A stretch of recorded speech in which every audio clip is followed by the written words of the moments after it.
¿Cómo era la sociedad cuando llegó Cristo? ¿Cómo era esa gente que vivía en esa época? ¿Cómo eran los judíos? ¿Cómo eran los griegos, los romanos? Donde el cristianismo avanza en los primeros años.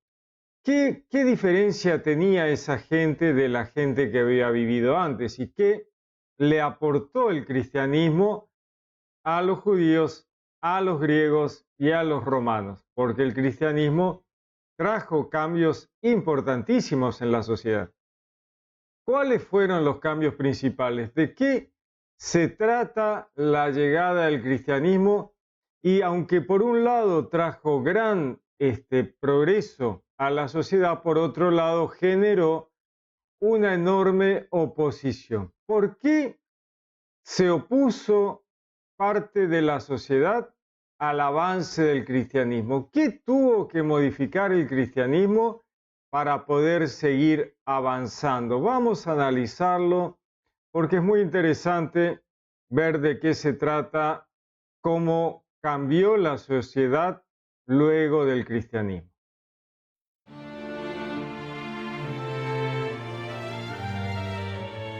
Cuando miramos un poquito la sociedad que recibe la llegada de Cristo, podemos analizar, podemos pensar por qué Jesús, por qué Dios elige un determinado momento histórico como ya es momento de llegar, de hacer un cambio que es lo que llamamos hoy cristianismo, ¿no?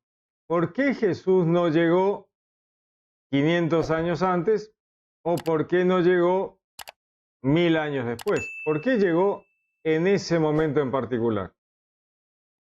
Para comprender esto hay que ver algunas de las situaciones anteriores y durante la llegada de Jesús. La humanidad antes de Jesús era una humanidad bastante más salvaje, mucho más salvaje, ¿no es cierto? Sacrificios humanos, básicamente, de todo tipo, sacrificios de niños. La verdad que era gente muy complicada, ¿no? Toda Roma, Grecia, toda la zona de Canaán, todo alrededor de Israel, eran gente que hacía sacrificios humanos, ¿no? Egipto, desastre, desastre, desastre. Pero eso era lo normal, lo culturalmente aceptado. Estaba bien, no había problema. ¿Cuál era el problema? ¿Voy a sacrificar a mi hijo al dios fulanito? Ah, dale, vamos, vamos, te acompañamos. ¿Se entiende? No hay conciencia total, ¿no? Falta conciencia. Entonces, ese es un gran trabajo del cual se ocupa Dios a través del pueblo hebreo. El pueblo hebreo es una herramienta de Dios para concientizar e ir elevando el nivel espiritual de la sociedad, tanto judía como de los alrededores que están interactuando con los judíos y van avanzando, ¿no? Van avanzando por interactuar, por ver lo que los otros hacen, cómo los otros lo piensan, y entonces hay una cierta evolución. De todas maneras, hay una esclavitud de base que está absolutamente aceptada, ¿no es cierto? Yo quiero vivir bien y para vivir bien yo necesito que un montón de gente viva mal, trabaje gratis para mí. Entonces salimos, capturamos, hacemos incursiones, nos llevamos a los esclavos de otros pueblos, los traemos esclavizados, eran ciudadanos libres en su casa, pero nosotros entramos por la fuerza con armamento y nos llevamos a esta gente de esclavos. Por ejemplo, hay una de las historias de Jesús mientras está caminando con sus discípulos y va hacia el norte y se encuentra con una mujer sirofenicia. Y esta mujer le dice, ¿no? Que tiene una hija endemoniada y entonces Jesús le dice, bueno, yo vengo por las ovejas perdidas del pueblo de Israel. Y ella le dice, no, pero por favor. Y entonces le dice, bueno, pero la comida de los hijos no es para los perros. Y entonces uno dice, qué barbaridad, ¿qué le pasó a Jesús ese día? Bueno, lo que ocurre es que Jesús conoce perfectamente a esta mujer sirofenicia y sabe que ella probablemente hasta tuviera todavía algún esclavo judío al cual lo trataba de esa manera. Acá la comida es para los hijos, vos comés de las migas que caen de la mesa. Entonces ella le dice, bueno, hasta los perros comen de las migas que caen de la mesa de los amos, ¿no? Ella reconoce, tenés razón, la verdad que he estado mal, he obrado mal, así trato a las ovejas perdidas del pueblo de Israel que nos hemos llevado de esclavos. Entonces, como vemos, hay un tema de esclavitud en todas las culturas de la zona que estaba muy arraigada y era parte del sistema económico, ¿no es cierto? Para que unos vivieran muy bien, otros debían vivir muy mal. Si alguna parecido con la época actual encuentran, bueno, ¿no? O sea, seguimos comprimiendo un poco, pero por ahí va el asunto. Entonces había gente muy rica y gente muy pobre. Esa era la situación de la economía, digamos, en aquella época en que llega Jesús, ¿no? Por algo Jesús dice, qué difícil es que un rico entre al reino de los cielos. Y sí, pues tenés 800 esclavos que estás maltratando, explotando, y no le dejas ser libres, y sí, la verdad que se te va a complicar entrar al reino de los cielos. Entonces, tenemos por un lado una sociedad que ha avanzado espiritualmente y hay cosas que ya no hacen. Por ejemplo, el pueblo hebreo hacía mucho tiempo que Dios les había dicho, no se hacen sacrificios humanos. Igual, algunos de ellos todavía en tiempos anteriores, todavía algunos terminaban matando a algún hijo, ¿no? Pero cada vez menos, cada vez menos, cada vez menos, cada vez menos. Para cuando llega Jesús, eso está muy mal visto. Ya la gente no soporta ese tipo de situaciones, lo ven completamente mal y aparte le genera cierta repulsión. ¿Y cómo sabemos esto? Bueno, vamos a leer un poquito la Biblia, vamos a ver en Juan 6, ¿no?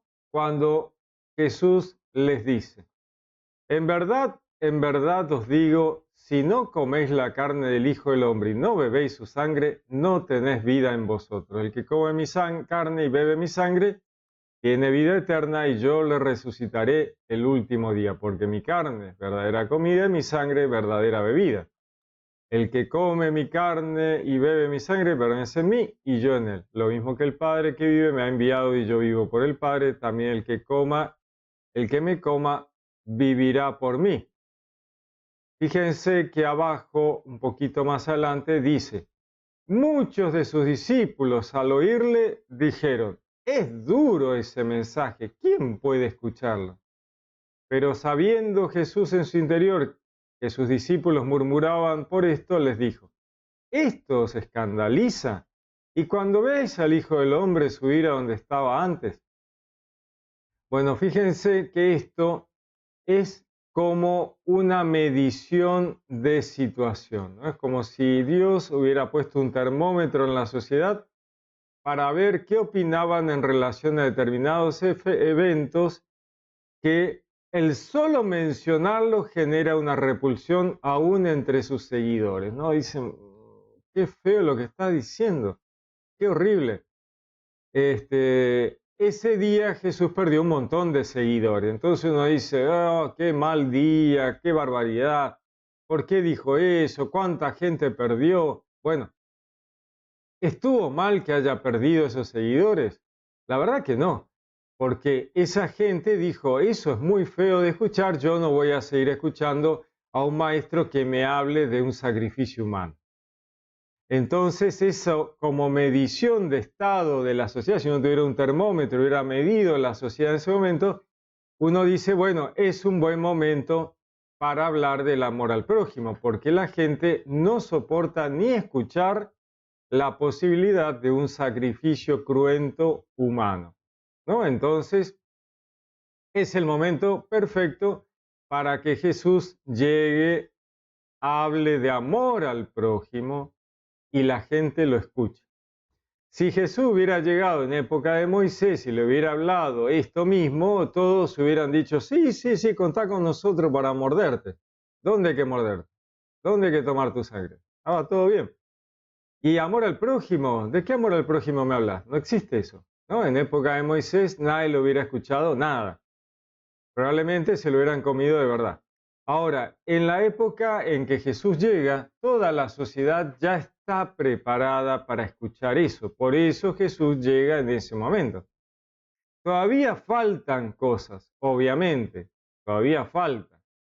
Pero ya es un momento en que la gente, tanto los judíos como todos los de los alrededores, incluidos griegos y romanos, ya pueden escuchar amor al prójimo y no matarse de risa, ¿no? Y es más, en cierta medida están esperando a alguien que traiga un mensaje de ese tipo, porque su evolución espiritual ya les había preparado para escucharlo. Y por otro lado, estaban un poquito hartos de pensar dioses locos, dioses violentos, dioses de guerra, y entonces tenían una necesidad de Dios y amor al prójimo. Eso es justamente el momento clave en que llega Jesús y habla de determinadas cosas que la gente está esperando, ¿no? Es el momento clave en que llega, habla y la gente dice, la verdad que qué bueno, por fin podemos escuchar de amor y de Dios, ¿no? De Dios asociado al amor, a la solidaridad, a la empatía, al amor al prójimo, al reparto, a la solidaridad, al cuidado de los vulnerables, de los pobres, de los huérfanos, un poquito de justicia social. Los ricos no van a entrar al reino de los cielos. El pueblo dice, bueno, por fin alguien que lo dice, era ahora. Un pueblo que en el 90% era un pueblo oprimido por 4 tipos muy ricos, que encima les decían que los que iban a entrar al reino de los cielos eran ellos, ¿no? Esos 4 tipos ricos eran los que iban a entrar y el resto iban a quedar mirando abajo. Entonces, por fin el pueblo dice, bueno, por fin se da vuelta la tortilla, ¿no es cierto? Ahora este maestro, este rabí, nos dice que los pobres, los sometidos, los vulnerables, los oprimidos, vamos a entrar primero, lo cual tiene una lógica para la evolución espiritual. Si hemos sufrido más, primero debemos ser consolados. Y aquellos que se la han pasado oprimiéndonos, maltratándonos, explotándonos, que esperen, que esperen. Como dijo Jesús, ellos ya tienen su recompensa, que no pidan nada. Que no vamos a escucharles a ellos, ¿no? Vamos a dejar entrar primero a los últimos, a los más oprimidos, a los vulnerables, a las que peor lo pasaron. Eso entran primero. Y los ricos y poderosos, y eso van a esperar un poquito afuera y veremos qué hacemos con ellos, ¿no? Y entonces hay una justicia de Dios, una justicia social que trajo el cristianismo. Entonces, ¿qué ocurre? Ahí hay varias capas sociales muy oprimidas cuando llega Jesús. Primero, los más bajos de la sociedad. ¿Quiénes? Los esclavos, porque eran directamente esclavos, ¿no? La sociedad estaba basada en los esclavos que trabajaban gratis. Y entonces Grecia, Roma, incluidos los judíos, tenían esclavos. Lo que pasa es que el judío estaba obligado a liberar al esclavo al 7º año. Entonces no era una esclavitud perpetua. Pero en Grecia y Roma sí era una esclavitud perpetua. El tipo podía ser esclavo toda su vida, aunque podían liberarlo por algún motivo y podía tener un poco más de derechos, bueno, no era tan fácil el asunto. Y toda la economía de las clases altas estaban apoyadas sobre la esclavitud y no pagarle un mango a nadie. Entonces, ¿qué ocurre? Llega el cristianismo, Jesús cambia los paradigmas, la gente oye el mensaje de Cristo como algo que necesitaban escuchar porque era el momento y ya ellos tenían una evolución espiritual que calza perfecto con lo que Jesús le está diciendo, por eso Jesús llega en ese momento, y entonces oyen el mensaje de Jesús y dicen, es perfecto, es verdad, lo que me está diciendo es correcto, era lo que yo siempre pensé, pero los maestros de la ley nunca me lo habían dicho. Le habían dado vuelta al asunto para ocultarlo, ¿no? Ustedes, los pecadores, y los ricos y poderosos eran los que iban a ir al mundo venidero. Y Dios, Jesús, da vuelta a la tortilla, dice, no, al revés. Esos tipos están muertos, ¿no? Son tumbas blanqueadas. Y los pobres son los que van a heredar la tierra. Obviamente, Jesús se transforma rápidamente en un líder que podría haber llegado a ser rey de Israel, obviamente, ¿no? El pueblo, la clase baja oprimida, dice, tiene que ser nuestro rey, y lo quieren llevar a ser rey, y Jesús no quiere saber nada, obviamente. Así que cada vez que trataban de hacerlo rey, él se rajaba, porque su reinado no era terrenal, ¿no es cierto? Obviamente. Pero él llega y calza justo con una necesidad del pueblo, de la humanidad, de escuchar un mensaje de amor, de paz, de justicia social, ¿no? Todo lo que el cristianismo trajo. ¿Qué ocurre cuando Jesús muere, resucita, se va y deja a la iglesia cristiana avanzando y llevando el mensaje a los pueblos alrededor, ¿no? Ahí lo vemos a Pablo llevando el mensaje a Grecia, a Roma, a Pedro llevando el mensaje a Roma, a otros lugares. ¿Quiénes son los que más se convierten al cristianismo, aquel primitivo de esos primeros tiempos? ¿Quiénes fueron los que más se convirtieron al cristianismo enseguida, inmediatamente? Obviamente, las clases oprimidas, los más bajos de la sociedad, aquellos que estaban siendo explotados, oprimidos, que no tenían derechos, los esclavos y las mujeres. Las mujeres se convierten inmediatamente al cristianismo porque el mensaje del cristianismo es: en Dios no hay hombre o mujer, judío o gentil, libre o esclavo. El cristianismo le dice, para Dios todos son iguales. Y entonces el cristianismo destruye las motivaciones, las justificaciones teológicas sobre las que estaba montado el patriarcado y la esclavitud, ¿no? La imposibilidad del movimiento social es aniquilado por el cristianismo. El cristianismo dice, no hay ningún motivo teológico para que la mujer sea distinta del hombre. No hay ningún motivo teológico para que el esclavo sea esclavo de alguien. No existe en Dios eso. Bueno, digamos que la gente, justamente los más oprimidos, dicen, esta es mi religión, esta es mi religión, es lo que yo siempre pensé.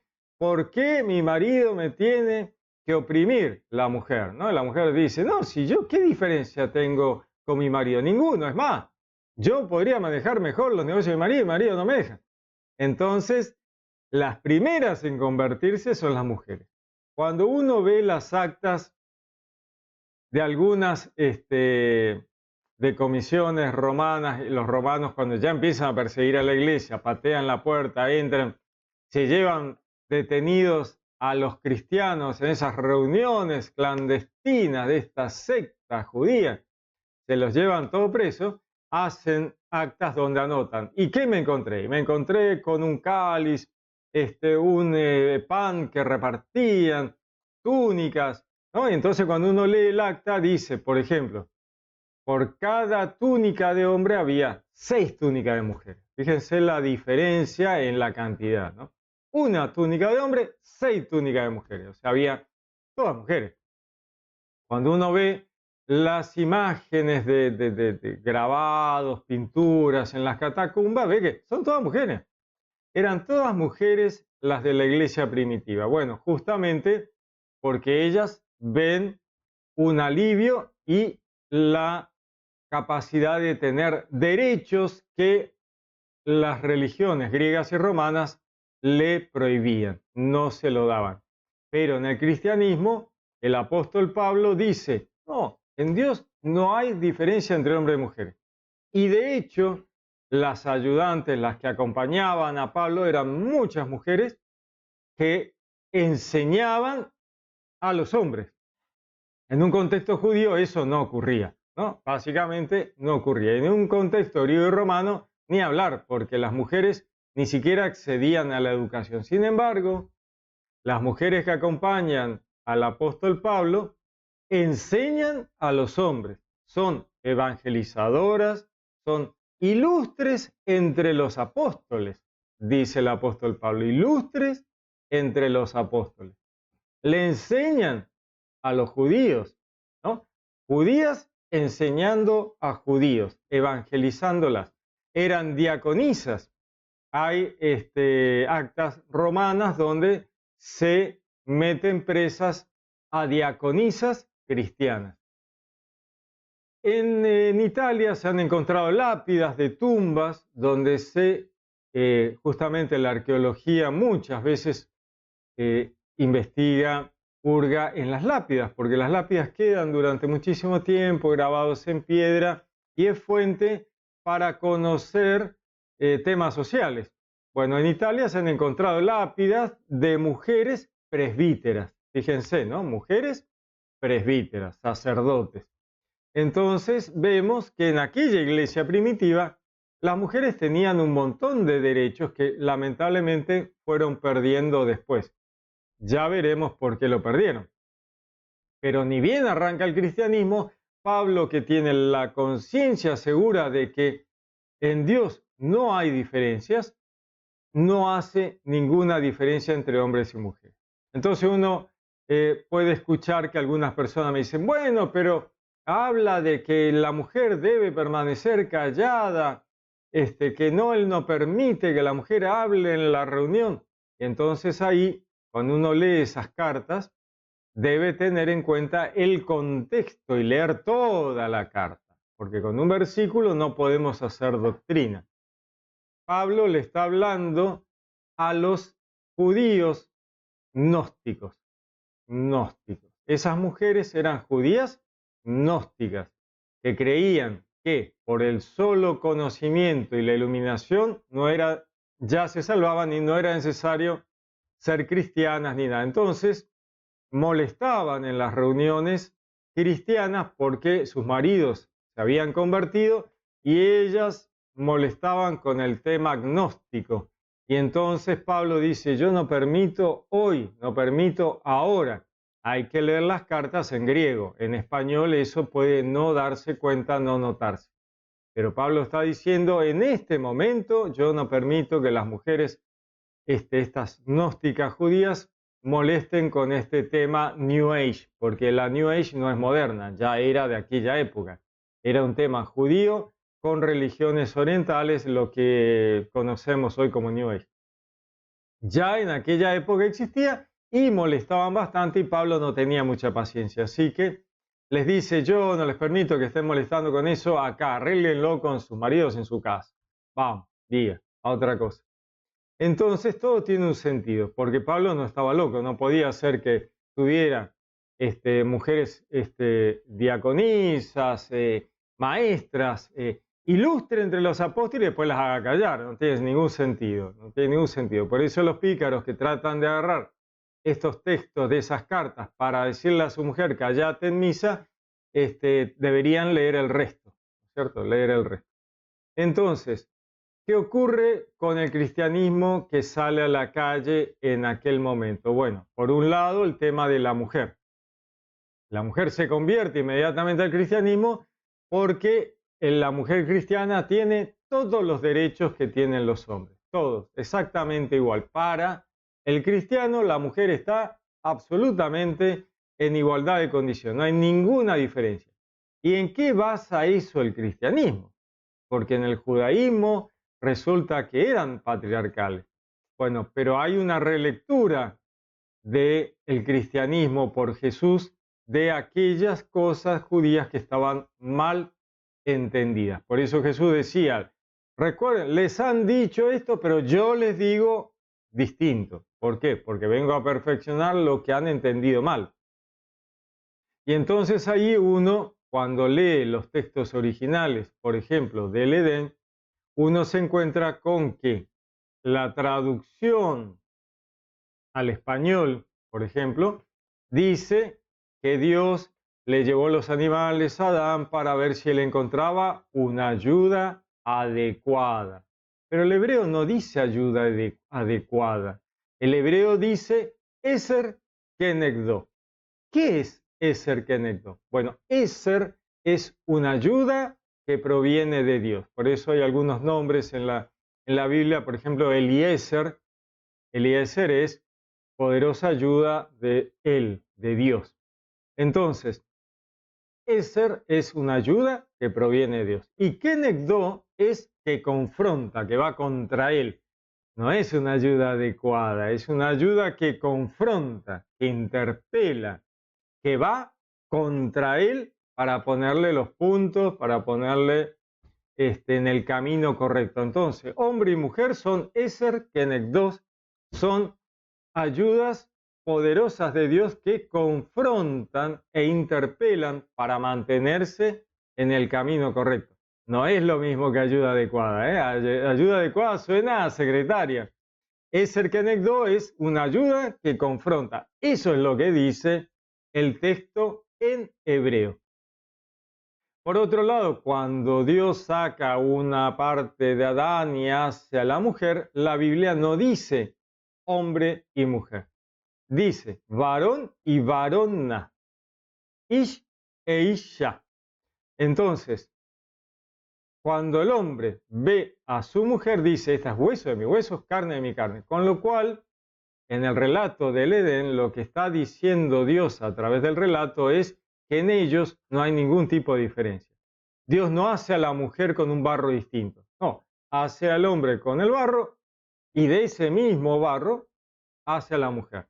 Y eso es lo que dice Adán, esta es hueso de mis huesos, carne de mi carne. Es exactamente lo mismo que yo y por eso se llamará varona, no mujer, varona. Eso dice el hebreo. Y si volvemos al primer relato de la creación, Génesis 1, vamos a ver que dice, macho y hembra los creó, sin distinción, sin preeminencias, ya no habla de hombre o mujer. Génesis 1 habla directamente como si fueran dos géneros de un bicho, macho y hembra, punto, se terminó. Y a los dos les da la protección de la creación. Entonces, no hay ningún tema teológico para poner a la mujer por debajo del hombre.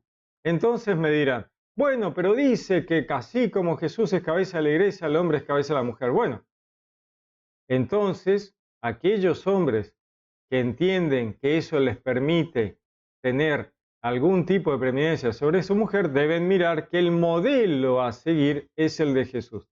Jesús le lavó los pies a sus discípulos, la iglesia, dio la vida por la iglesia, la protegió al punto de dar su vida por ella. Todo lo que hizo fue sirviendo a la iglesia. Yo no he venido a ser servido, dijo Jesús, sino a servir. Así que si van a hacer una cosa, deben hacer la otra, ¿no es cierto?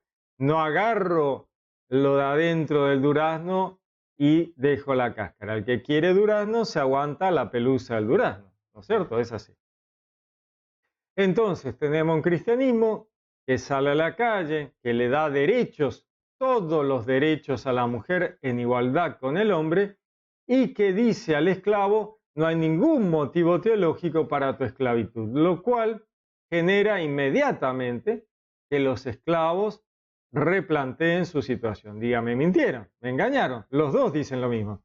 La mujer dice, me mintieron, y el esclavo dice, me mintieron. Me han engañado y yo me hago cristiano. El esclavo cristiano moría libre. Si no había podido ser liberado, muere libre. El esclavo pagano muere con los grilletes puestos para seguir siendo esclavo en su vida futura. Obviamente que ningún esclavo fue esclavo en la vida futura, olvídate. En el cielo todos eran libres. Pero el tipo moría pensando que iba a seguir siendo esclavo de su amo en la vida futura. Un delirio, una cosa de loco. Entonces, los romanos ya habían tenido problemas de rebeliones de esclavos justamente en el siglo I antes de Cristo. Fíjense qué interesante, que ya un poquito antes de la llegada de Cristo, ya los romanos estaban teniendo líos con los esclavos que decían, vos me estás mintiendo. No puede ser que los dioses quieran que yo sea esclavo. Si alguien vio la película Espartaco, bueno, de eso se trata, ¿no? La rebelión de los esclavos. Ellos tuvieron varios líos. Obviamente que después del cristianismo tuvieron más líos todavía porque los esclavos se convertían al cristianismo y querían que los liberaran. Muchas mujeres conversas al cristianismo liberaron a sus esclavos, con lo cual esos esclavos liberados quisieron cobrar sueldos para trabajar. Sí, yo sigo trabajando en tu empresa, pero ahora me pagás. Ahora quiero aguinaldo, vacaciones, horas extra, cumplir horario de 8 horas, déjame en broma. O sea, ya no soy esclavo tuyo, ahora yo soy cristiano. Yo quiero un sueldo y quiero sindicato. Y entonces se pudrió todo en Grecia y en Roma, obviamente.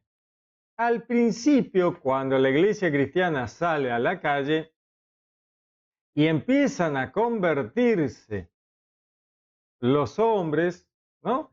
Las mujeres y los esclavos, empieza a surgir ahí un llamado de atención. ¿Qué pasa? ¿No? ¿Qué pasa con esto?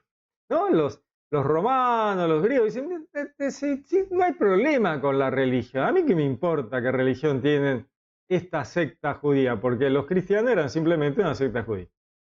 ¿Qué me importa la religión de esta secta? No me importa, si total hay millones de religiones distintas en nuestro pueblo. Tenían un montón de dioses, había 800 dioses. Así que no me afecta la religión de estos tipos. ¿Cuál es el problema? El problema vino cuando la mujer le dijo al romano, a mí no me grites, que yo soy cristiana, pará un poquito. Y ahí se fue todo a los caños. Por otro lado, los griegos, los romanos tenían la costumbre totalmente naturalizada de matar a los recién nacidos si no le gustaban. Este no me interesa, este no lo quiero, este tiene un defecto, este ya tengo muchos hijos, ¿para qué quiero otro más? Lo llevaban a la plaza y lo dejaban ahí, bueno, si alguien se lo lleva bien y si se muere, me da lo mismo, no me importa, tengo poder absoluto. No era algo que estaba en contra de la ley, no, estaba totalmente aceptado moralmente. Moralmente, socialmente, no, tengo 2, 3 pibes, 4 pibes, ya está, no quiero más. Casaban el pibe y lo dejaban tirado por ahí y listo, el que quiera se lo lleve. Bueno, el cristianismo dice, chicos, eso no se puede hacer, eso está mal, no se puede hacer. Así que inmediatamente los conversos al cristianismo dejan de hacer eso, no lo hacen más. Por otro lado, dejan de hacer sacrificios a los dioses. El cristiano no hace más sacrificios a los dioses. Y por otro lado está el tema de la esclavitud liberada y el tema económico. También tenemos que las mujeres cristianas ya no están obligadas a casarse con quien su familia les diga. No, vos tenés que casarte porque vos sos como un perro. No tenés ningún tipo de derecho. Así que yo a los 12, 13 años agarro y te vendo y te caso con un tipo que tiene 50 años y que necesita una esposa. Y allá vas y listo, y se terminó. En el cristianismo eso no se podía hacer. Los cristianos tenían otra conciencia y la mujer cristiana deja de ser obligada a casarse y se casa cuando quiere, con quien quiere. Entonces, de repente, esa primer mujer cristiana se casaba a los 18, 19 años con quien quería, no con cualquiera. Y entonces eso vuelve a generar otro gran problema social para aquellas sociedades que obligaban a sus hijas a casarse con cualquiera. Entonces hay todo un tema de fondo. Esto avanza despacito, despacito va generando problemas a aquellos que vivían felices con los esclavos, vendiendo a sus hijas, matando a sus hijos. Un tema verdaderamente patriarcal mal de Grecia y de Roma, que el hombre hacía lo que quería, ¿no es cierto? Y de repente el cristiano le dice, no, flaco, eso está mal, no se puede hacer. Por un lado, el hombre cristiano que se convertía dejaba de hacer esas cosas porque estaban mal.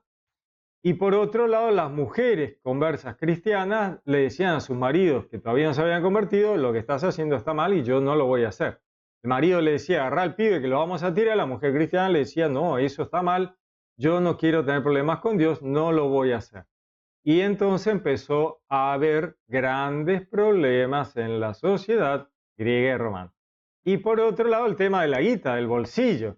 ¿Cómo que el esclavo quiere cobrar? ¿Que tengo que liberar al esclavo? ¿Que mi mujer liberó a todos mis esclavos? Llegaba el tipo al mediodía a la casa a comer y la mujer había liberado a los esclavos porque era cristiana y se había convertido. Bueno, eso generó al Estado griego o romano un gran problema económico. Y entonces los griegos y los romanos, sobre todo los romanos, aguantaron hasta que les tocó el bolsillo y a la esposa. Y ahí dijeron, paren un poquito. No, me los traen para acá que quiero conversar con estos tipos. Entonces, los traen a los cristianos a patadas al policía romano. El policía romano les pregunta, ¿y ustedes qué es lo que piensan de la vida? Y entonces ellos le dicen, pero nosotros nos tratamos como hermanos, ponemos nuestros bienes en común, amamos al prójimo, para nosotros todos son iguales, nosotros no tenemos esclavos.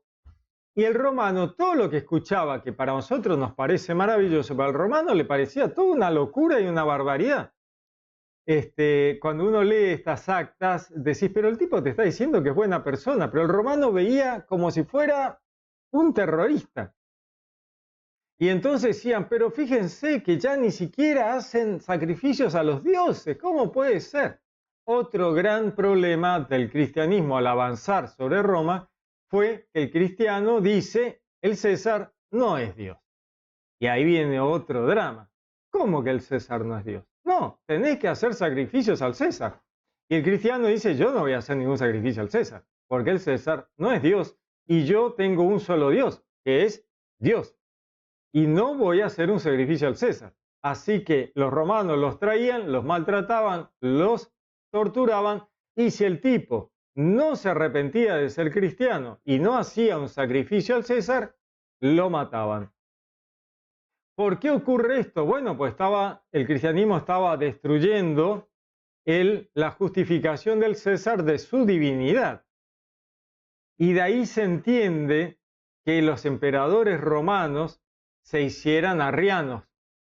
Cuando llegó el momento de que el imperio romano dice, che, esto va muy mal, esto no tiene solución, los cristianos avanzan y no los podemos parar, la iglesia se había extendido por el imperio, se había organizado, tenía papa, tenía presbíteros, tenía obispos, tenía diáconos, estaba súper organizada, aunque lo perseguían y los mataban y los perseguían y los mataban, igual estaba organizada. Y este drama de mujeres y esclavos ocurría todo el tiempo y ya no se mataban a los chicos, las mujeres querían casarse con quien querían casarse, los esclavos querían liberarse, bueno, todo un drama para Roma. Entonces Roma dice, che, vamos a tener que negociar con los cristianos, porque esto no da para más. Y en ese momento entonces es que Galerio y Constantino llaman a un concilio. Dicen, vamos a arreglar con esta gente, porque si no el imperio se nos cae a pedazos. Ya se caía a pedazos. Ya no tenían posibilidad de vender las cosas baratas porque pagaban sueldos caros, o sea, era todo un drama.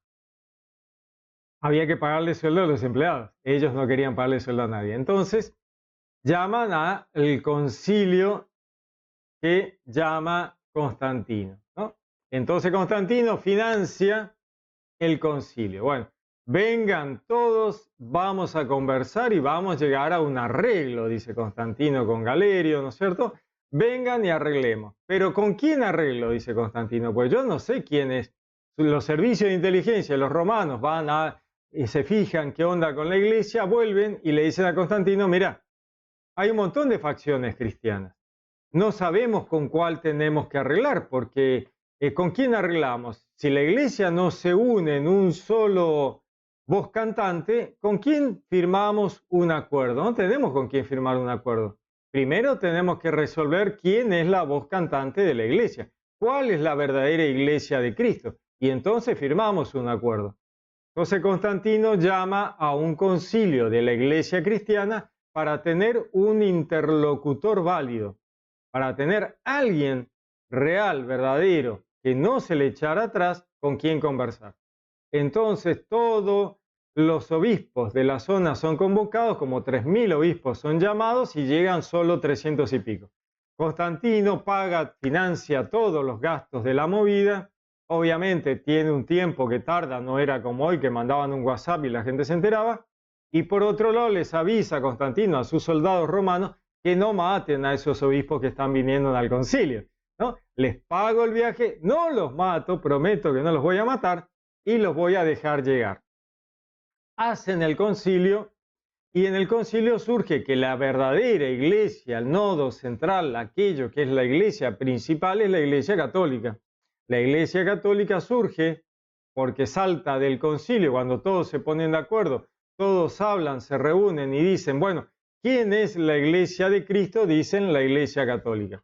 Y ahí los arrianistas quedan afuera y justamente Constantino les dice a la iglesia católica, yo me voy a ocupar de que los arrianistas dejen de molestar y hablar de herejías. Los arrianistas no entendían la Trinidad, entonces pensaban que Jesús era un Dios, otro Dios más, ¿no? Había un montón de dioses, ellos seguían siendo politeístas porque la Trinidad no la entendían, y entonces pensaban que Jesús era un Dios. Entonces, de allí se entiende que los reyes, los emperadores, como Constantino y los que vinieron después, se hicieran arrianistas y no católicos. ¿Por qué los emperadores romanos se hicieron arrianistas? Porque en el contexto arriano, el emperador romano podía seguir siendo de la divinidad, él podía seguir siendo un Dios más. Estaba Dios de los cristianos, estaba Jesús, que era un Dios para los arrianos, y el César era un Dios, ¿no? Entonces Constantino era un Dios, Galerio era un Dios y todos los demás. Y entonces ellos, a la hora de cristianizarse, prefirieron el arrianismo, porque el arrianismo les daba la posibilidad de seguir siendo de la divinidad. De todas maneras, al final tuvieron que ser católicos, porque si no, la cosa no funcionaba. Así que al final terminaron igual volviendo a convertirse al catolicismo, porque la iglesia les dijo, no. Ustedes no pueden ser arrianistas, tienen que ser católicos porque están promoviendo una herejía. Lo entendieron, lo comprendieron y se terminaron más adelante siendo católicos, porque no cabía el tema de los dioses. Eso no podía seguir existiendo en una evolución monoteísta de la religión cristiana. Pero fíjense cómo todo tiene un motivo de ser. Ahora, cuando Constantino firma con la Iglesia Católica para dejar de perseguirlos, Constantino le dice, bueno chicos, ahora que sabemos cuál es la iglesia verdadera y sabemos que es la católica, firmo con la iglesia católica, les devuelvo todo lo que les robamos, les devolvemos las propiedades confiscadas, asumimos como religión oficial del Imperio Romano la religión católica, permitimos las otras religiones como siempre, pero la religión del imperio va a ser la católica y vamos a acordar. Ya no los perseguimos, ya no los matamos, ya los ayudamos, pero está bien, no son todas para ustedes, chicos. O sea, nosotros le damos esto a ustedes, pero ustedes nos dan algo a nosotros.